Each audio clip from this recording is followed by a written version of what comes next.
The poison reached Kai-shin somewhere between the second sip and the third. One moment he was the most untouchable man in the room. The next, his right hand wouldn't grip the glass. His chest had become a locked vault.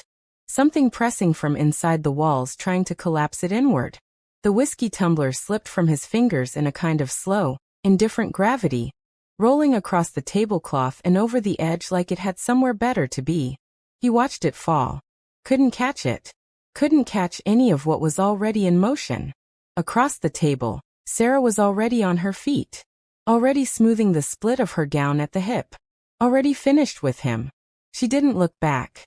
That was the detail that gutted him worse than the burning beginning to unspool up the back of his throat. Worse than the way the room was starting to come apart at its edges like wet paper. She didn't look back. Not once. Not even the courtesy of watching. The man who had clawed an empire out of concrete and blood. The man who had seen her, chosen her, pulled her out of an ordinary life and handed her an extraordinary one. And she walked away from him the way you close a tab you've already settled. The bar crowd was 3 deep and loud with it. The piano player in the corner kept going, smooth and unbothered. The candles on the white linen tables kept burning. Nobody in that room saw a king coming apart at his own booth. His palm came down on the table. It made almost no sound. That hand, the one that had closed deals that shifted city power, that had ended careers and built them and never once shaken with anything but purpose, produced something closer to a pat than a blow. Get up, he told himself. You are Kai-shin. Move. His body had made other arrangements. The dark started in from the outer corners of his vision, patient as a tide, certain of its arrival. And then hands. Warm, deliberate, sure in a way that had no right to exist in the middle of this. They caught his jaw before his chin could drop to his chest, tilting his face up with the grip of someone who had already assessed the situation and decided what to do about it. He forced his eyes to focus through the blur. A woman was looking back at him, not with the paralyzed horror of a bystander watching something go wrong. With recognition. The specific, steady look of someone who already knew exactly what was happening and had already calculated how many minutes were left to stop it. Stay with me, she said. Not asking. Telling. Naomi Carter had worked the private dining floor of Meridian for 2.5 years. She had refilled glasses for men whose names appeared in federal investigations that somehow never concluded. She had cleared courses while conversations happened 2 feet from her face that she understood completely and pretended not to. She had learned early, the way daughters of certain men learn early, to read the signals a room gives off before anyone else in it notices them. The table that gets too quiet. The woman who excuses herself and doesn't come back for her wrap. The man whose color changes between 1 minute and the next. She'd seen the glass go. She'd seen Sarah stand.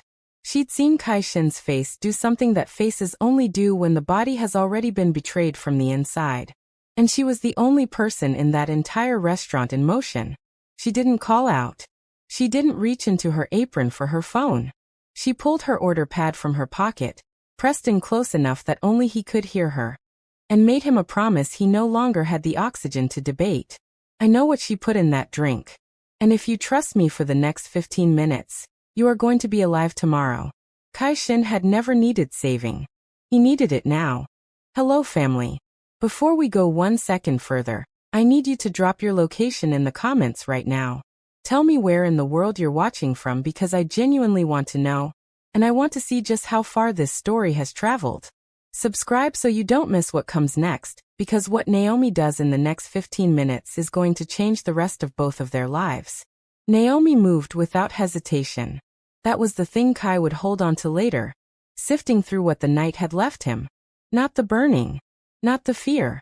Not Sarah's back retreating through the restaurant in a dress he had picked out.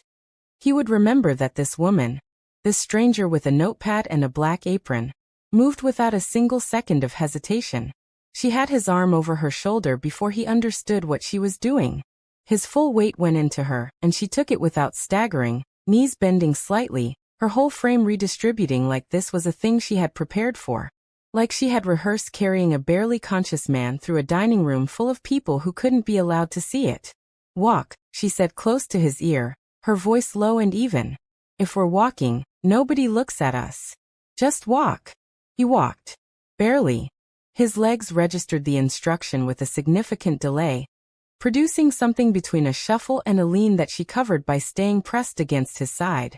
Her free hand was flat on his ribs beneath his jacket, steering him away from the candlelit tables, away from the bar, away from the people still deep in their dinners and their conversations, and the entirely ordinary texture of their evenings. She hit the staff door with her shoulder and pulled him through. The service corridor was a different country. Fluorescent light that buzzed at a frequency only the fixtures knew. The smell of bleach and fryer oil and the hot, close breath of a working kitchen. A prep cook looked up from a cutting board, read whatever was in Naomi's face, and redirected his attention immediately. "Keep moving," she said. "Don't speak." The kitchen noise swelled around them as they moved through it. A line cook glanced over. She caught his eye with a look that said, "This is handled and not your business," and he turned back to his pan without a word. The exit at the back was steel and heavy, with a push bar she hit with her hip. Outside, the night air arrived sharp and immediate. Cold and alive in a way that the restaurant's curated atmosphere had not been. A car was idling in the service alley. Compact, older, with a dent above the rear wheel well, and the engine already running. How he managed. "I used your phone while you were going under. Sent a text to my own number. I needed to know if you were going to make the alley before I did." She buckled him into the passenger seat with quick, impersonal fingers, the way you'd secure something fragile and essential, and was in the driver's seat and moving before he'd fully registered sitting down. Kai-Shin had spent his adult life in the back of armored cars with tinted glass and drivers whose jobs depended on their silence. He had never once sat in the front passenger seat of a car this old, with a crack running the width of the dashboard and a cardboard vanilla tree hanging from the mirror, with a woman who hadn't told him her name, yet navigating side streets like she had every one of them memorized. "What did she give me?" His voice came out wrecked. "Scraped empty." She checked the mirrors before answering. "A compound. Synthetic, built to read as a cardiac event." She paused. "Your left pupil is larger than your right. It's already through the blood-brain barrier. You have maybe 3 hours before the second phase comes. That one does more damage than the first." He looked at her profile. The neat locks pulled back. The jaw set with quiet concentration. "Who are you?" "Someone who recognizes what that compound does." She turned without signaling, following a route he didn't know through streets that seemed to know her. That's what matters right now. He didn't have enough left to press it. He put his head against the cold glass and watched the city he had built move past outside. Watched it go on exactly as it always had, indifferent to the man who owned it dying in the passenger seat of someone else's car, and focused on continuing to breathe. Her building had no lobby attendant. No cameras in the stairwell that he could identify. The neighbors, as he would come to understand, had long ago collectively agreed that what happened behind closed doors was architecture, not their business. Naomi had chosen the building the way she had chosen every detail of her life here. Deliberately. The apartment was on the 3rd floor, small and precise, the kind of clean that belongs to someone who knows exactly what they own and why. Books arranged by subject on shelves where the spines showed real use. A single window with a direct line of sight down to the street. Shoes at the door in a row that suggested habit, not performance. Kai's eyes did what eyes trained by 15 years of threat calibration do. They cataloged everything in the seconds between the door opening and her steering him to the couch. "Lie down." He didn't lie down. He sat on the edge of it with his forearms on his thighs, and watched her go to the kitchen, and open the cabinet above the refrigerator. It had a padlock he hadn't seen her produce a key for, a detail he registered and filed. She lifted a metal case from inside. "What is that?" "The reason you make it to morning." She brought it to the counter and opened it facing away from him, but he could see enough from the couch. Syringes. Small dark vials. A blood pressure cuff. 2 other items he didn't have names for. "The antidote isn't clean," she said, not turning. "It's going to make you sick before it starts working. But it will stop the second phase." "Where did you get it?" She looked back at him over her shoulder. Just for a moment. Something crossed her face that wasn't quite pain, and wasn't quite memory, and was gone before he could catalog it properly. She turned back to the case. "I've had it for a long time," she said. "I hoped I'd never open it." He had 100 questions. He had no air for any of them. She came to the couch with the cuff and a prepared syringe and sat beside him, not in the deferential crouch of someone managing a patient. Beside him as a peer, and took his arm without asking. Her fingers went to his pulse first, the wrist, counting against the clock on the wall that he would notice later was set 4 minutes fast. "This is going to feel like fire," she said. "I know fire. Not this kind." She met his eyes. "Hold still." He held still. The needle went in.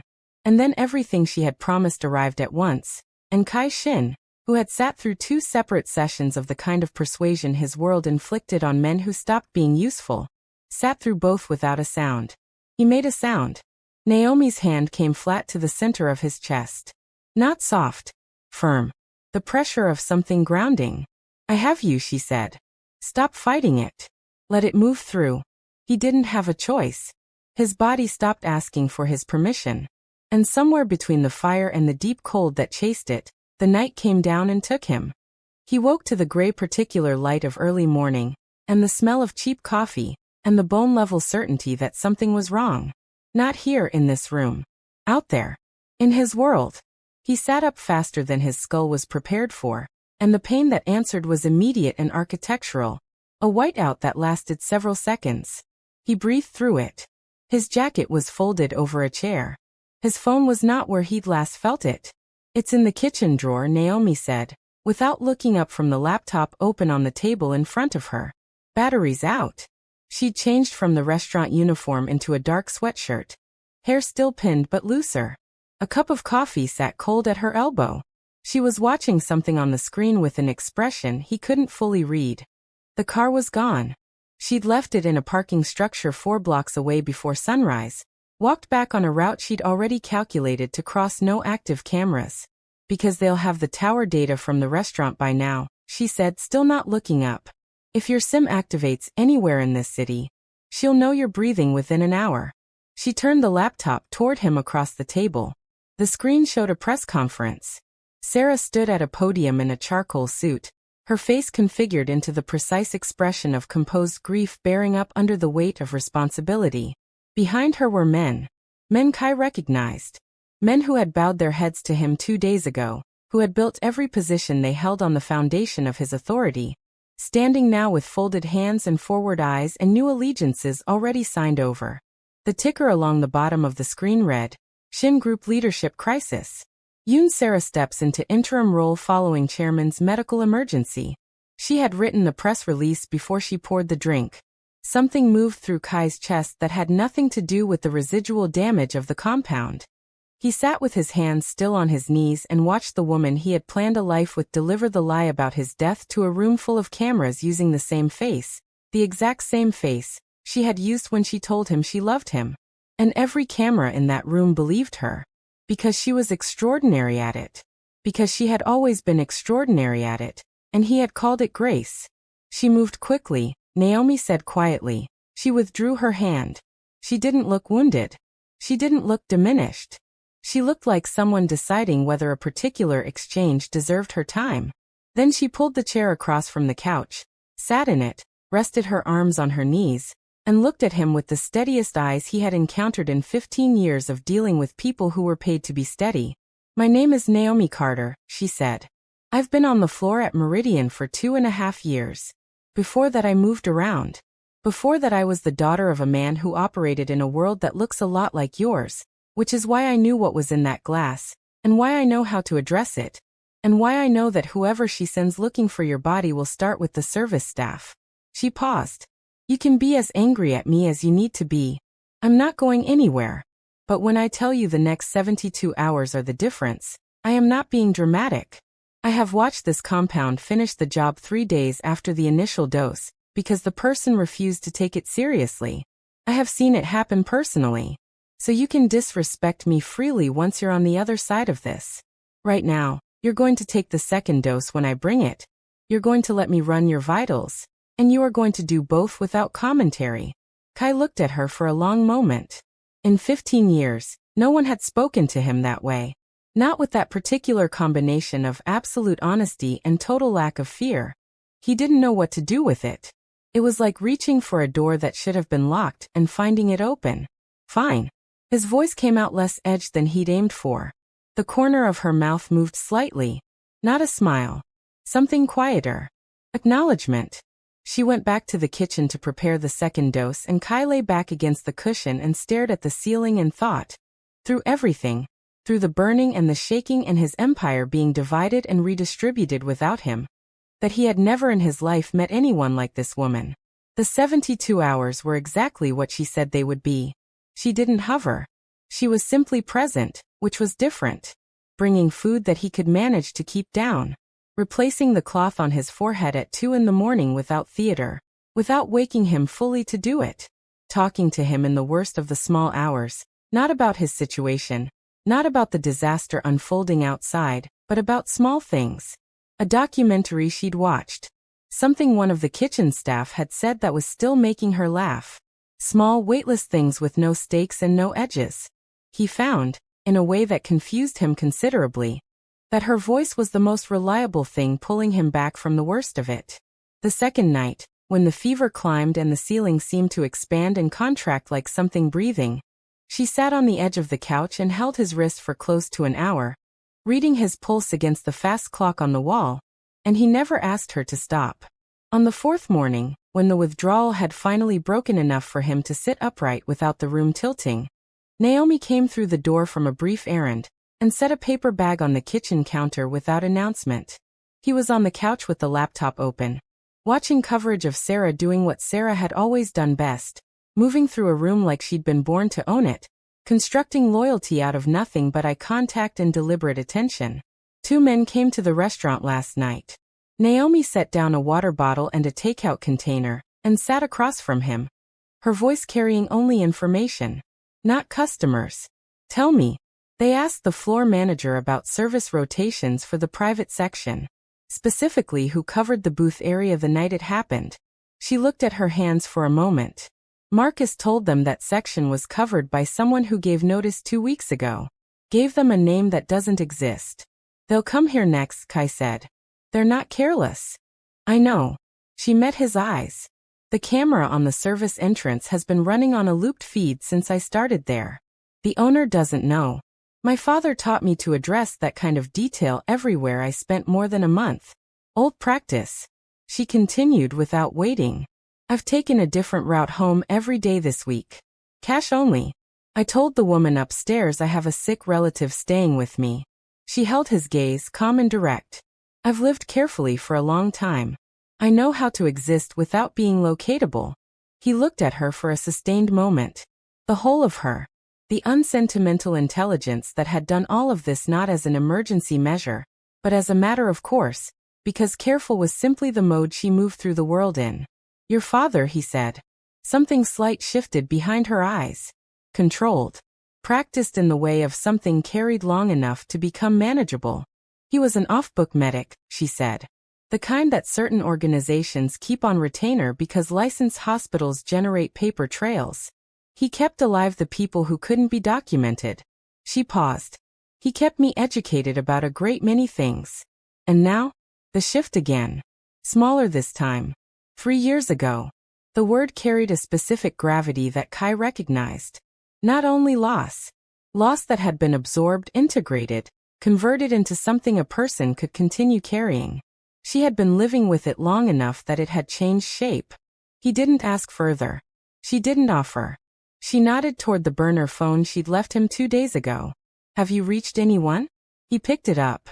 There was one number he'd kept only in his memory for over a decade, belonging to a man named Deho, who had been there from before there was anything to protect, from the years when they were both young and reckless and had nothing to lose and understood each other on the basis of that alone.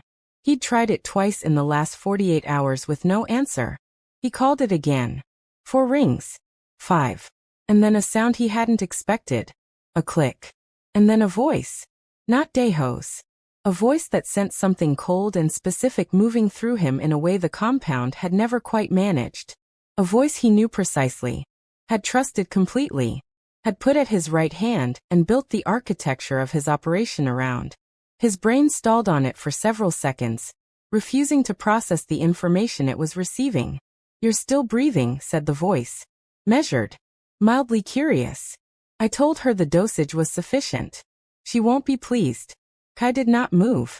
On the other side of the line, his chief of operations, Yoon Jae-won, 15 years at his side, present in every room, trusted with every proximity, allowed a moment of quiet.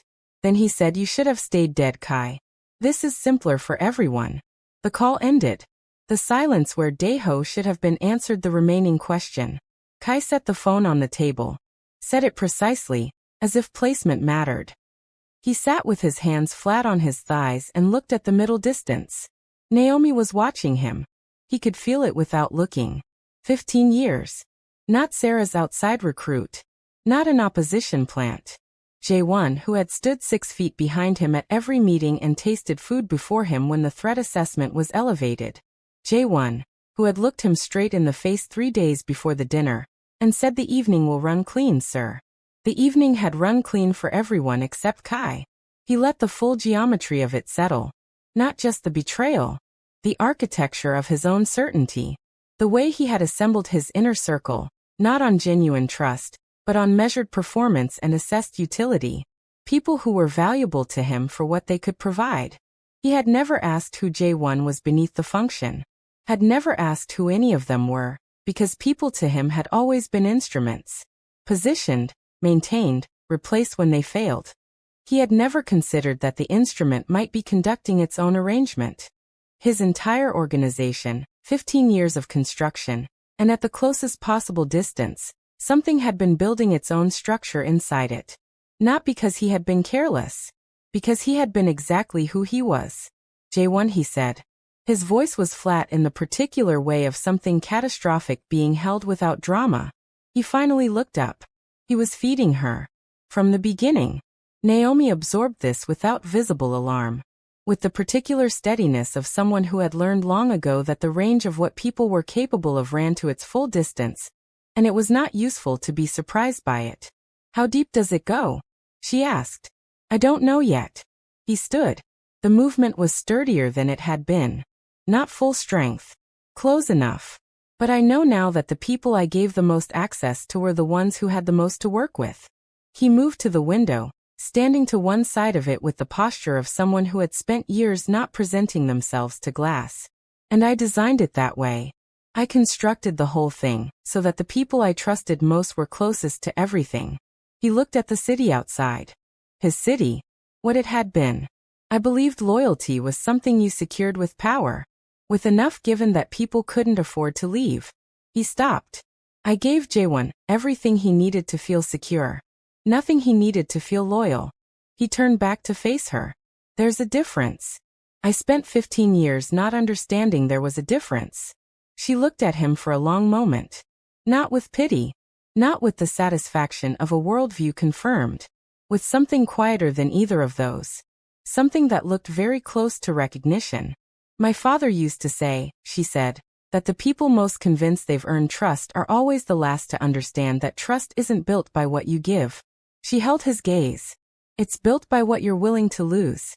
Outside, the city continued, unhurried and indifferent. He had lost everything. What remained was the question of what he was willing to construct with what was left. He looked at Naomi Carter standing in her dark sweatshirt in this small, careful, specific apartment that smelled like coffee and chosen invisibility and 3 years of living precisely. And he thought, here is someone who has also lost things. Here is someone who built something worth keeping from what remained. "I need a plan," he said. "I know," she said. "I've been building one." He almost smiled. Didn't. But it was close. "Tell me."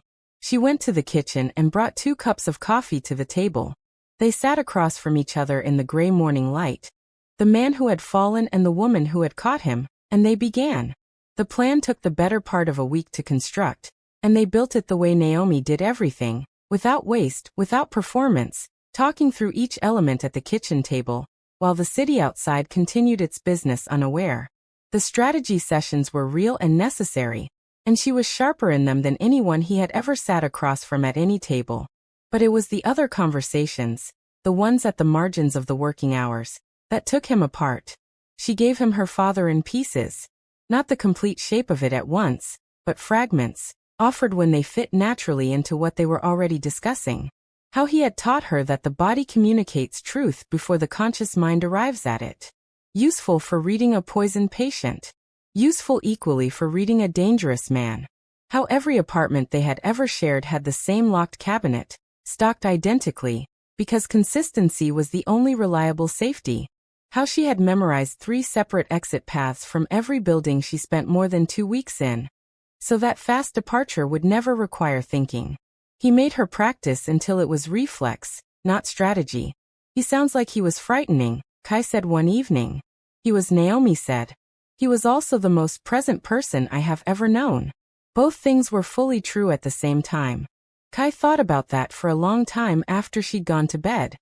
He thought about it the next morning when he woke before her, and stood at the kitchen window doing what he always did, cataloging the street below out of habit.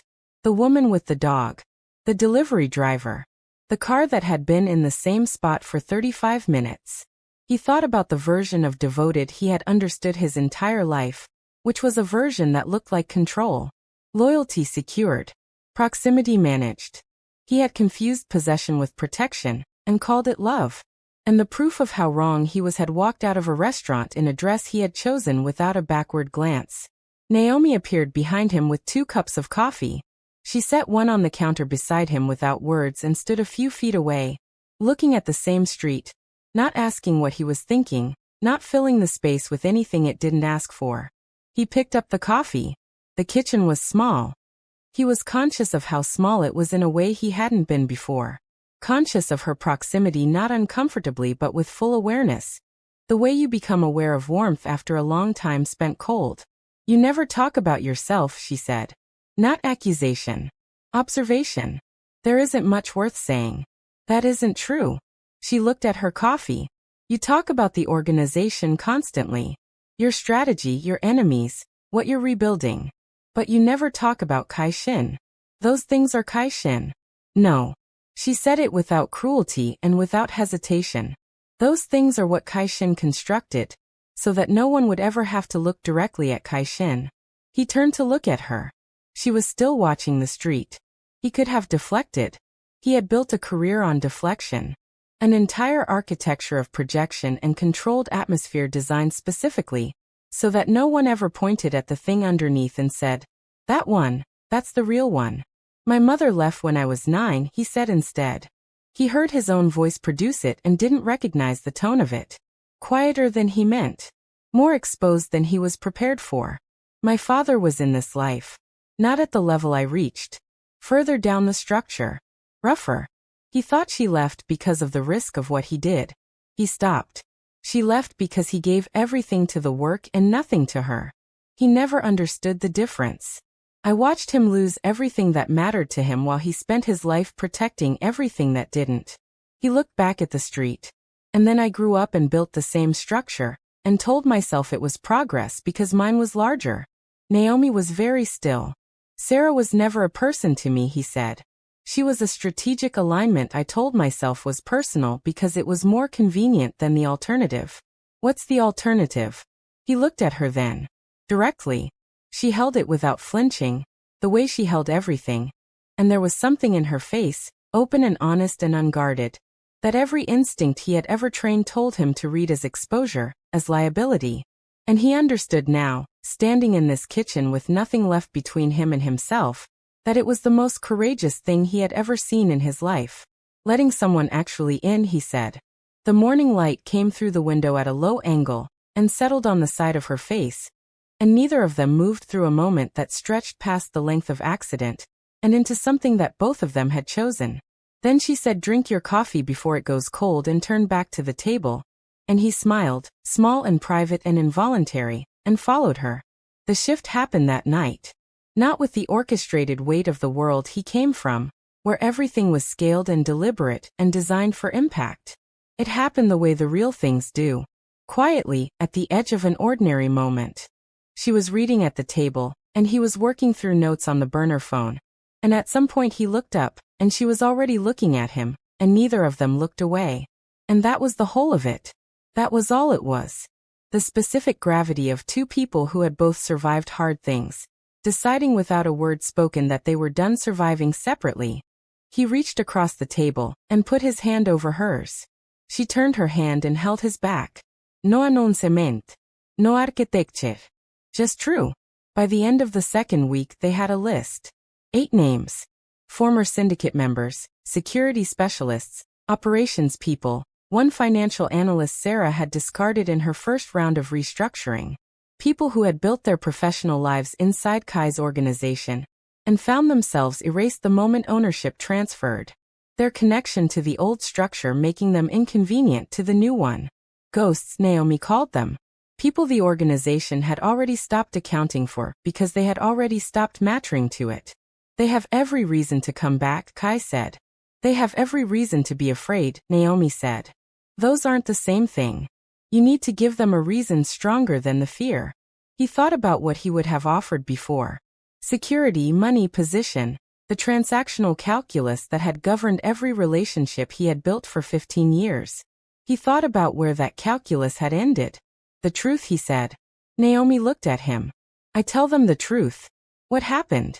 What I know about J1's involvement. What she is doing to the organization, and what it will cost them if she completes it. He set down the phone. Not what they gain by helping me. What it will cost them if I fail. That's different from how you've operated, Naomi said. Yes, he said. It is. They moved through the city with care, in the hours when crowds were thick enough to absorb 2 additional faces. Naomi had built a discipline around movement that was not anxiety but deeply integrated competence. Different routes, varied timing, cash for everything, nothing that established pattern. She moved through the city the way water moves, finding the path of least resistance not by calculating it, but by knowing it. He fell into her rhythm without being asked to, matching her pace, taking her read on when to stop and when to move. It did not come naturally to a man who had spent 15 years as the fixed point everything else organized around. But it came. The first name on the list was a man called Tae-soo, former head of field security for Kai's northern operations, cut loose in Sarah's second week alongside the entire northern team when she imported her own people. They found him in a restaurant in the outer district eating alone at the counter, watching a football match on a screen mounted too high on the wall. Tae-soo looked up when Kai sat beside him. His face moved through several expressions quickly. Disbelief. Relief. Calculation. And then something simpler and older than any of them. The look of a man seeing something he had not expected to see again. You look terrible, Tae-soo said.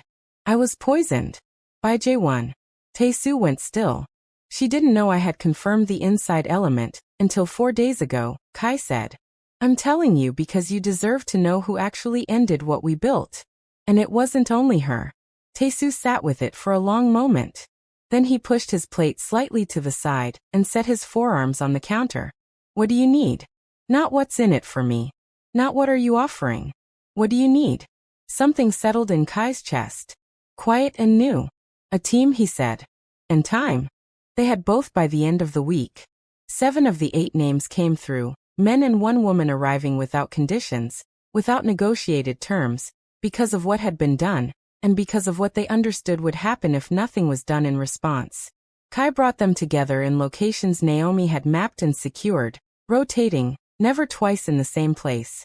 And he talked to them differently than he had ever talked to anyone who worked under him. Directly. Honestly. Without the architecture of implied consequence he had always used to keep the room in alignment. He acknowledged what had failed and what he understood about why. He watched them respond to it and understood that he had wasted 15 years. He put Tae-soo on the financial record. The money trail was the one element J1 couldn't make disappear. 3 years of supply chain transactions routed through entities that Tae-soo, who had managed Northern security and understood the operational infrastructure, knew exactly how to map. It would require time they were running short on. The 8th name never arrived. Oh Sung-min, former mid-tier logistics coordinator, had communicated through a shared contact that he was in. A location had been arranged. A time confirmed. And Kai had accepted it because the team needed the number, and because Sung-min knew the physical layout of the venue where the ceremony was scheduled, knew which corridors were swept and which were not. He should have followed the thing in his gut that had been uneasy since the message came. The ceremony was 2 days out. They were at the 4th location. a disused commercial unit outside the city center that Tae-soo had sourced and prepared. When it happened, 11 at night. 5 members of the team present along with Kai and Naomi. 2 others rotating watch on the street below. Tae-soo's standing protocol since the first location. Naomi was at the improvised work table reviewing the venue schematics when she lifted her head. She had her father's thing, the body's knowledge arriving before the mind's. What she felt was the 2 seconds before Kai heard the vehicles. 2 of them. Moving fast. Out, she said. Not loud. Absolute. They moved. The team moved. Tae-soo had prepared for exactly this. Exactly this type of forced entry from exactly this type of compromised source, because Kai had told him to prepare for it on the basis of what he now understood about how Sarah operated. 2 members of the team went through the rear ventilation access. Tae-soo and another man took defensive positions. Kai took Naomi's arm and pulled her toward the secondary exit built into the back wall. A panel indistinguishable from solid structure when viewed from outside. She pulled back. They'll cover the back. She said it quickly and quietly. He knows this location. He walked it. She was right. He knew before she finished saying it. He reversed, came back to the center of the space, putting himself between the front entry and where she stood. The door came in hard. 4 of Sarah's people. New imports, faces he didn't know, which meant she had been building this layer for longer than he had understood. They came in expecting scattered panic, and found instead 2 men in position, and 1 former chairman who had spent 15 years understanding precisely how violence organized itself in a room. What followed was not the performance of his reputation. It was close and physical, and his body informed him at every juncture about the residual damage the compound had done. His right side compensating for his left. His grip strength not fully returned. He worked around it the way you work around terrain, using positioning in place of speed. Using his knowledge of how men trained this way were taught to move. Using it against them at every step. The 4th one got past Tae-soo, and went directly for Naomi. That was a mistake. Not only because Kai crossed the room in 3 strides that cost him significantly. It was a mistake because Naomi Carter had grown up in the world these men worked in. Because she had been educated by a man who had survived that world for decades, and had made her education his primary concern. She was not standing frozen, waiting for someone to arrive. She was not a casualty of this story. She had never been. The enforcer discovered this in the seconds before Kai reached them. And by the time Kai pulled the man off her, she had already done the decisive work. Kai finished it. The room went quiet. He turned. She was against the back wall, breathing hard. Her eyes went immediately to him, not herself. Assessing what the last 2 minutes had cost him. Checking. You're bleeding, she said. I know. Left side. Not deep. Are you? I'm fine. She crossed to him and pressed her palm over the cut with the same sureness she'd had the first night in the restaurant when his face was in her hands and everything was falling. The one certain thing in an uncertain room. You crossed the whole space, she said quietly. Always you, he said. It came out without calculation. Without design. Simply true. She held his gaze for 1 moment. Then she was already reaching for the first aid kit. She'd had the presence of mind to take from the table when everything started. They left in under 4 minutes. Sungmin's location was distributed to the team. The ceremony was in 2 days. Sarah now knew he was alive and mobile, and she would accelerate. They had to move first. The ceremony was at the Grand Sejin, the same hotel where Kai had hosted every major syndicate function for a decade. The building whose layout existed in his memory at blueprint level, every service corridor, every access point, every room that connected to every other room through the back architecture that guests never saw. Sarah had chosen it deliberately. He had expected nothing less. She was staging the coronation in the Dead King's Cathedral, making a statement about permanence, about succession. They went in through the service infrastructure, a route Kai had mapped years ago and kept in his head because the tax on power is paranoia, and he had always paid it in full. 9 of them moving through the functional underbelly of the building while the main ballroom filled 2 floors above with the people who ran the syndicate at every level, assembling to witness the formal transfer of authority that most of them had accepted as final. They were not expecting anyone to contest it. Kai came through the east service access behind the main platform.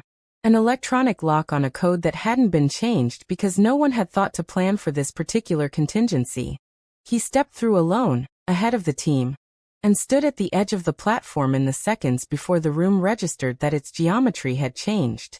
Sarah was at the center, her back to the platform, mid-sentence, her voice carrying with the precision of someone who had rehearsed this and knew she had the room completely.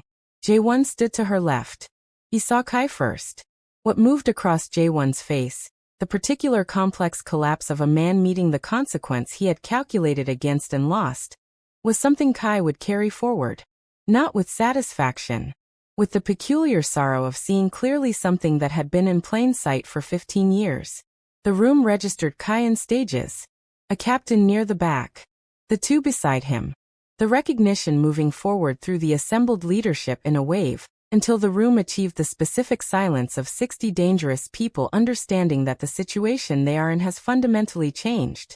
Sarah turned. Her face did what it always did under pressure. It arranged itself instantly into composure. She looked at him with the same eyes she had used across the dinner table the night she handed him a poisoned drink, and he understood now that this face had never been anything but performance. What was underneath it was simply the absence of what should have been there. "You look well," she said. Steady. She had prepared for this contingency. Of course she had. "You should have been present for it yourself," he said. Not loudly. The room was quiet enough. Not because it would have changed the outcome. Because it would have at least been honest. He came down from the platform and moved through the room, and the assembled leadership parted. Not from her authority, not from fear of what she had ordered, but from the specific recalibration of people who are determining where the actual power in a room has relocated. "I'm not here to dispute anything," he said. He looked at the room. The faces he had known for years. The ones he didn't. Sarah's construction overlaid onto his. "I'm here because every person in this room deserves to know what they have pledged themselves to." He looked at Jae-won. Jae-won supplied the compound. Not on her behalf. On their behalf. Together. He paused. "How long?" Jae-won said nothing. His face was the face of a man whose calculation had reached its end. "For years," said a voice behind Kai. Tae-soo, stepping through the east access with the team behind him, had clearly decided silence was no longer functional for anyone present. "I have the financial documentation. Transaction records. Communication logs. For years of it." He walked to the nearest table and set a tablet face up on the surface, visible to the captain seated closest. "It is thorough." The room shifted. Not theatrical. Not violent. Systemic. The realignment of calculated loyalties in real time moved through the assembled leadership like a change in pressure. Sarah's composure fractured first at the eyes. Small, precise, the tell she had never let him see because before he hadn't known to look. Her personal security detail moved first. Tae-soo was faster. He had been positioned for exactly that movement since they'd entered the building, and he handled it cleanly, without excess. Two members of the team secured Jae-won simultaneously. It was over in seconds. Kai stood in the center of the room with 60 people looking at him, and felt something he had not anticipated. Not triumph. Not the heat of revenge satisfied. Something quieter and more complicated. The specific exhaustion of a man standing in the ruins of what he built, trying to understand what a better version looks like. He looked at the captains. Men with their own calculations running, their own assessments already in progress. "I'm not asking for trust tonight," he said. "Trust is earned. I understand that now." He let that settle. "What I'm asking is the opportunity to earn it." The room was quiet for a long moment. Then the captain at the far end of the table moved. Woo Jang-soo, the oldest man in the room. The man who had occupied a seat in this organization before Kai had built it into what it became. Whose continued presence at every meeting was itself a form of institutional memory. He set both hands flat on the mahogany and pushed himself slowly to his feet. He bowed. Small. Deliberate. Without ambiguity. The room followed. It was past 2 in the morning when they came back to the apartment. Not because they had to. The organization was his again, and there were a dozen places it could place him before morning. But they both, without discussing it, returned there. the place that had been the fixed point through all of it. Naomi stood at the window with her coffee, looking at the city. City. Same window. Everything on the other side of it changed. Kai stood a few feet behind her. Jacket off. The bandaged cut on his left side a contained ache he was setting aside for now. What happens now, she said.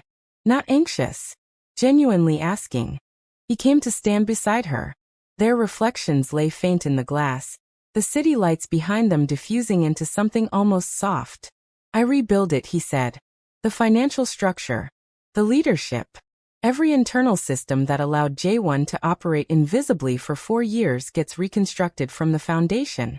A pause. I've been thinking about what your father said. What your father said, she said. A small correction, the corner of her mouth moving slightly. What your father said, he agreed. That trust is built by what you're willing to lose. He looked at her. I'm willing to lose the parts that require me to be the man I was. The distance. The architecture of control I called leadership. He held her gaze. I'm not willing to lose what I found in this apartment. She turned from the window. The city behind her. The low light. That face, warm and steady and entirely without performance, showing him exactly what it contained because she had decided he was worth showing. That is a considerable statement from a man who told me 3 weeks ago that he doesn't take direction from waitstaff, she said. I was wrong about a great many things 3 weeks ago. You were wrong about a great many things for about 15 years. Yes, he said. I was. She looked at him for another moment, reading him the way she always had, not the surface of him, not the presentation, but the actual thing underneath. The Kai-Shin who had existed before the Empire and would exist after it. The one he had spent 15 years ensuring no one could locate. She saw him. She had seen him from the beginning. From the moment she caught a dying man's face in her hands in a restaurant booth and told him he was not going to die tonight. She closed the distance between them and put her hand against his chest, flat and sure. The way she had the first night when everything was falling and she was the only thing tethering him to the room. He covered her hand with his. I don't want to be kept separate, she said. Quiet and clear. I've been invisible for a long time. I'm done with it. If I'm in this with you, I'm in it completely. You rebuilt everything with me, he said. You go nowhere near invisible. He took her hand and held it properly, his thumb moving across her knuckles. Whatever this becomes, I want you at the center of it. Not behind me. Beside me. She looked at him for a long moment, reading him the way she read everything. Not the surface. The actual thing underneath. The man who existed before the Empire and would exist after it. The man he had spent 15 years making sure no one could locate. She had found him anyway. She had found him the moment she caught a dying man's face in her hands in a restaurant booth and told him he was not going to die tonight. Okay, she said. Not a concession. A decision made with full information, full clarity, by a woman who did nothing without understanding exactly what she was choosing. He pulled her in and held her, and she let herself be held, and outside the window the city moved through its last dark hours before dawn the way cities do. Indifferent to the specific human events taking place inside its buildings, carrying on with the vast ordinary business of being alive. In the morning there would be hard work.